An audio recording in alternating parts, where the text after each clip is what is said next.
Hey y'all, howdy, welcome to One for the Books. I'm Sandra Broadwell, and I wanted to do two things with this video. One is I wanted to give an update on NaNoWriMo since the month is officially over. And secondly, I wanted to talk about kind of what's next for all of us writers and also some other AuthorTubers that I would recommend to fuel your writing momentum and keep those creative wheels turning. Because that was a great source of inspiration for me over the past month, was tuning into other people's AuthorTube channels and seeing the writing struggle and just the great ideas and the progress that people were making was really fueling my desire to write as well, and also just making me feel like a greater part of a community. First, I'm going to talk about how NaNoWriMo went, my first time participating, and then we will dive into AuthorTubers to follow. Specifically, I am going to give 15 AuthorTuber recommendations. All of them have less than 20,000 followers. So I tried to choose smaller content creators because I feel like if you are looking for AuthorTubers, you probably already follow the big names that are out there. And so I wanted to give a shout out to some of the smaller content creators that I just really have enjoyed this past month. That's the gist of the video. Let's dive in.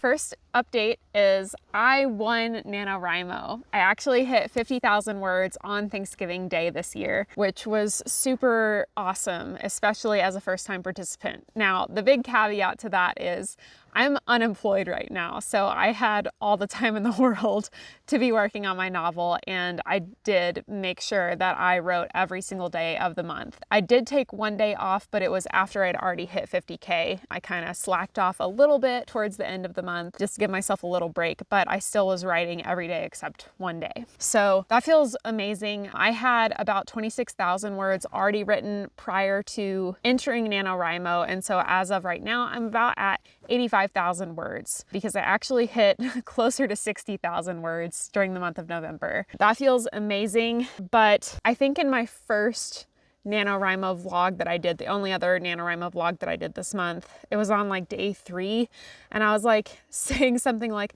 yeah, I think my novel is going to be like around 100,000 words. I just said that because I know a normal novel is like 80,000 words, and sci-fi fantasy novels are typically a lot longer than other types of novels. There's just a lot more that goes into them. And at this point, having written 85,000 words, I am only at the midpoint of my story. So that's a little concerning, because if my second half of my book is as long as my first half of the book, that means I'm looking at 170,000 words, which, averaging out to like 300 words a page as an estimate, that's like a 550-page novel. Which is certainly not unheard of or even rare in fantasy and sci-fi. That is like expected in a lot of the genre, but that's also just like an intimidating size book for a lot of readers to pick up. It also, if I was to go the indie publishing route, that's a lot more expense because editors often charge per word. And if I go the traditional publishing route, it might just be a turnoff to agents and editors who don't want to take on such a large project. So all of that is kind of lingering in the back of my mind as I'm continuing to write. I'm not changing anything about the way I'm writing my first draft. I'm going to just charge through and get to the end. But those are just kind of the lingering concerns that I have about writing a really long book. The other thing is that I didn't anticipate my novel being this long, but the more I wrote, the more ideas that I had, that I thought, oh, well, I had a kind of all of the Save the Cat like story beats, or like the 3-act structure.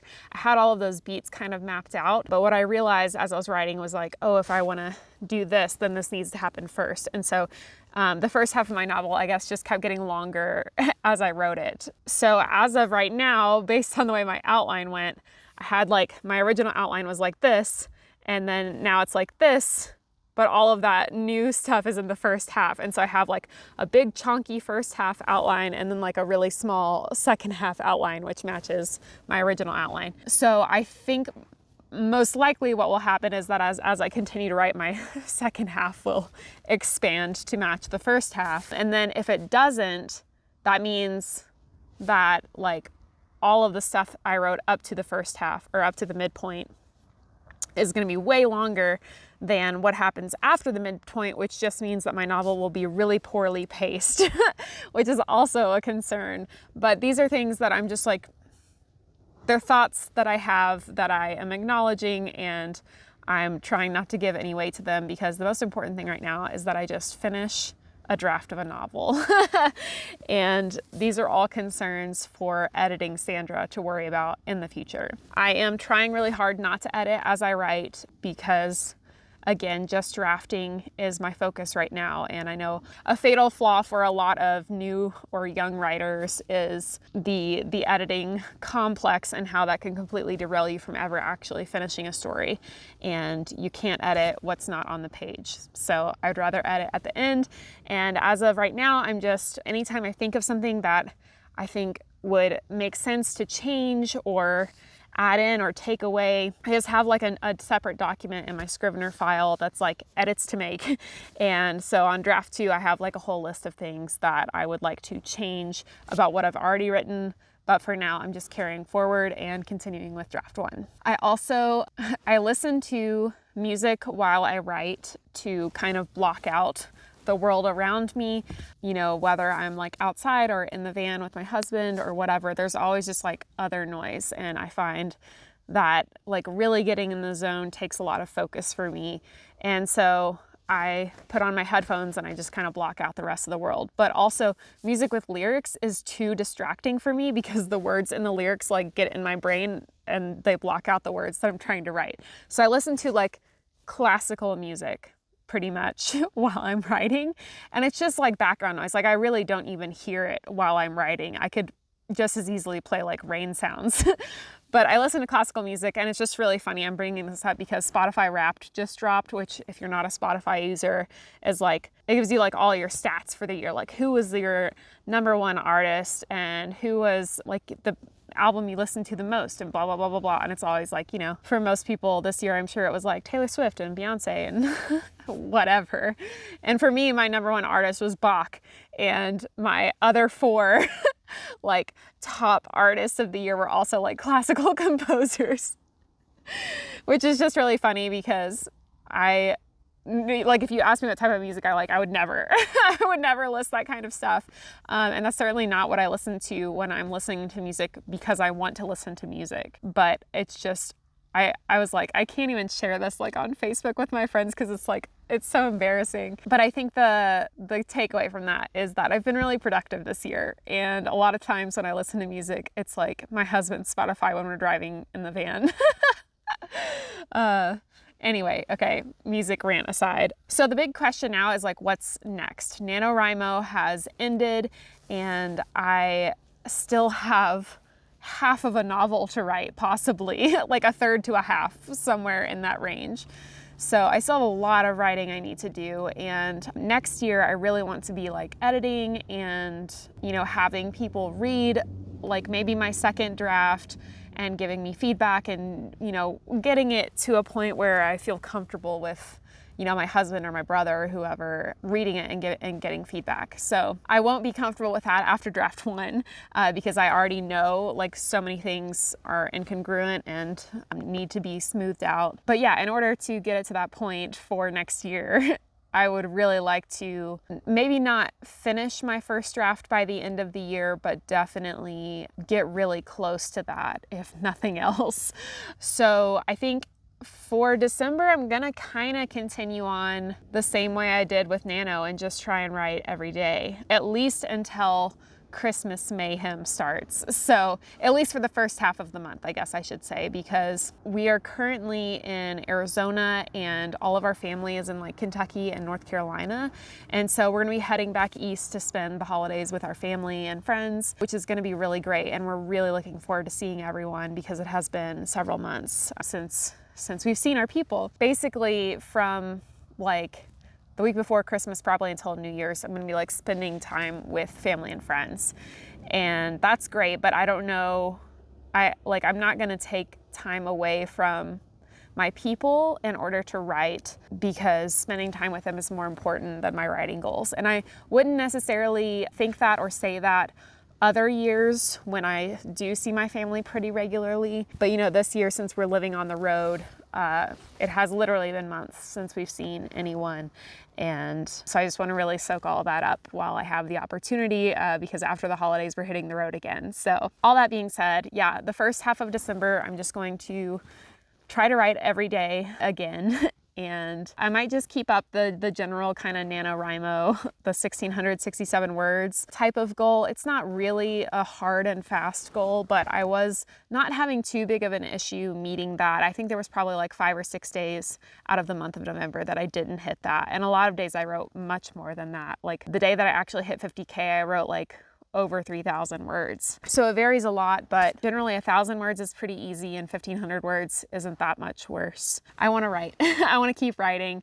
And, you know, after the holidays are over and we're on the road again, I want to pick it right back up in January and definitely have my first draft done by the end of January, if not before. So that's where I am. That's what's going on with my fantasy novel. My fantasy novel also has a bit of a like Christmas vibe or theme, or like there's Christmas stuff involved. So this is like the perfect time of the year to like continue to be inspired to write, because the vibes of the general world that we live in are like helping fuel my creativity. So that's it for my writing update. And now I want to talk a little bit about some small to mid-sized kind of AuthorTubers, all less than 20,000 subscribers, that I think are just really great, and I've really enjoyed watching their content this past month. I also want to mention that there is a huge diversity problem in this list, in that definitely not all of these content creators are white, but all of them are women. I don't know why that is. Where are the male AuthorTubers? If you know of any male AuthorTubers, like please send them my way, because I would love to follow them.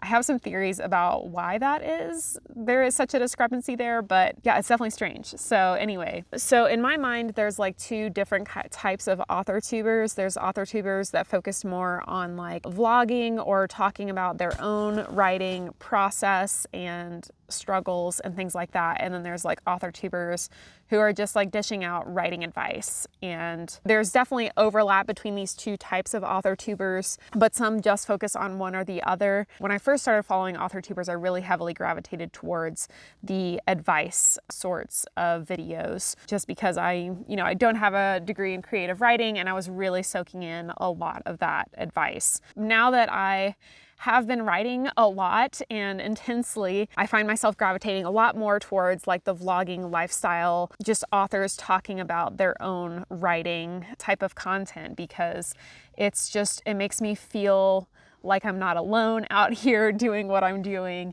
And it makes me feel good to know that, other people are struggling too. And it's normal to have all these doubts, and, even like published authors have these same struggles, and that's okay. Writing is hard. And so if you, like me, just want reassurances like that, these specific YouTubers, I think, are just really, really awesome. I will start with kind of the highest number of subscribers and go all the way down to the lowest number of subscribers, so my biggest YouTuber on here has over 18,000 subscribers, and the smallest one I'm going to mention has about 600. So pretty wide range of content creation going on, but they're all just really lovely. So the first one is Sarah Lubratt. She's a fantasy and sci-fi author. She has been writing the same book, it sounds like, for many years, and is on like her 7th or 8th draft. I just watched one of her videos recently where she was talking about how she still needed to name some of her characters and how that was such a big struggle for her. And I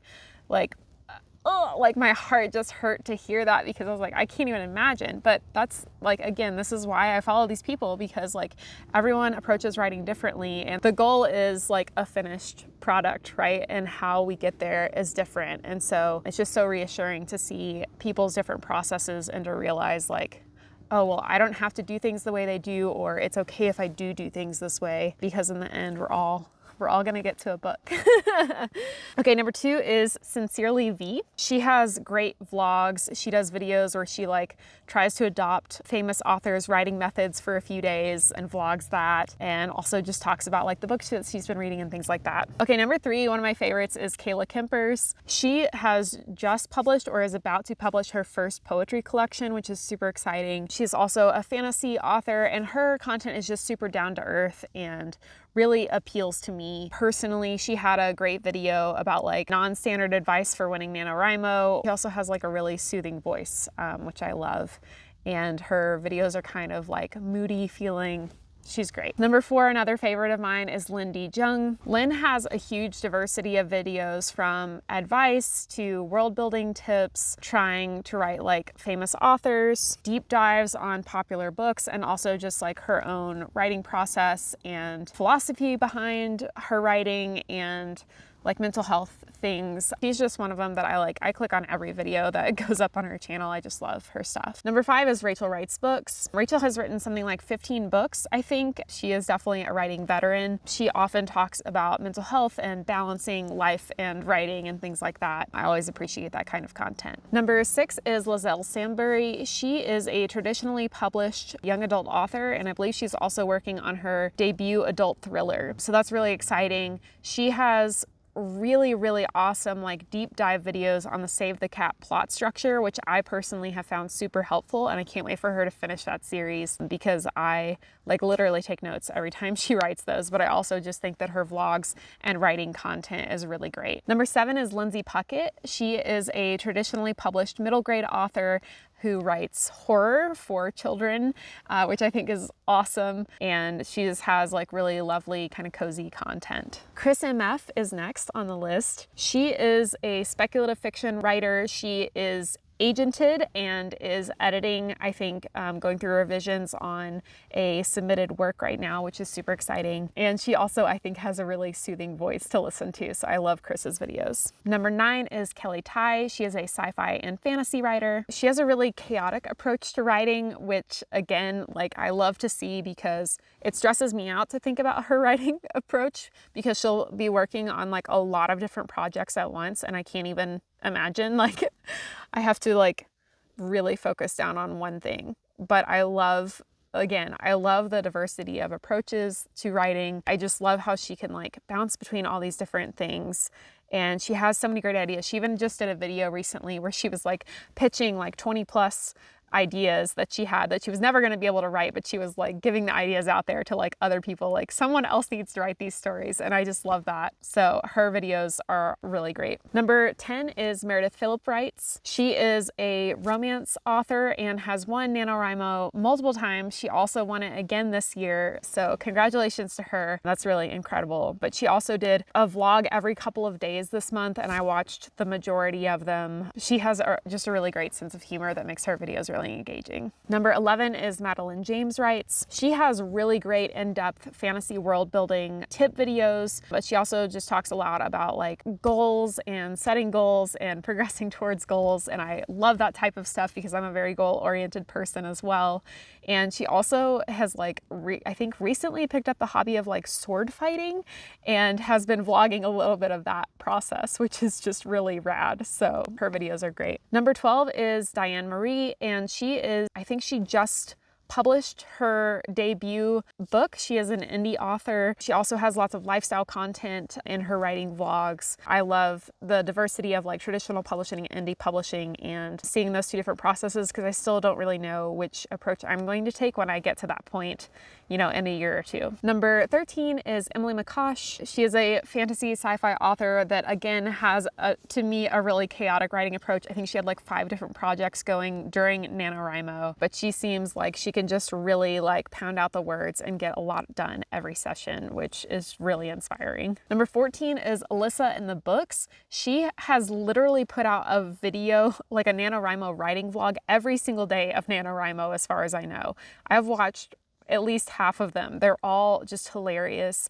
And her main writing method is dictation, where you like speak and do like a voice to text type of thing, which is just fascinating to me. I don't think that approach would ever work for me, but she has videos where she talks about that. So if you're interested in learning more about dictation, I definitely would recommend her channel. But also, even if you're not, she's just really funny. And then finally, number 15 is Brielle Writes. Brielle just started her writing channel, like I think at the beginning of November or maybe the end of October.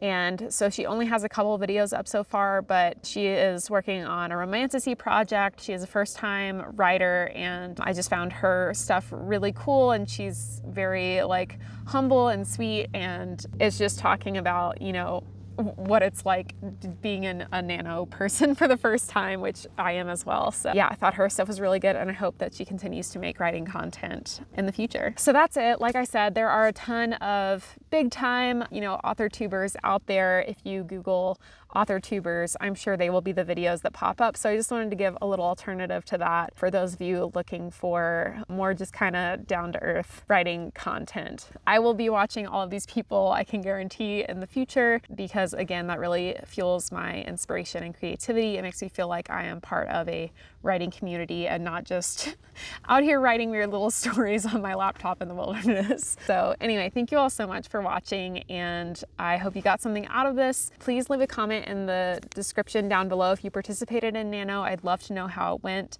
for you. And as always, please be kind, read books, and hit the subscribe button below for more bookish content to come. I'll see you next time.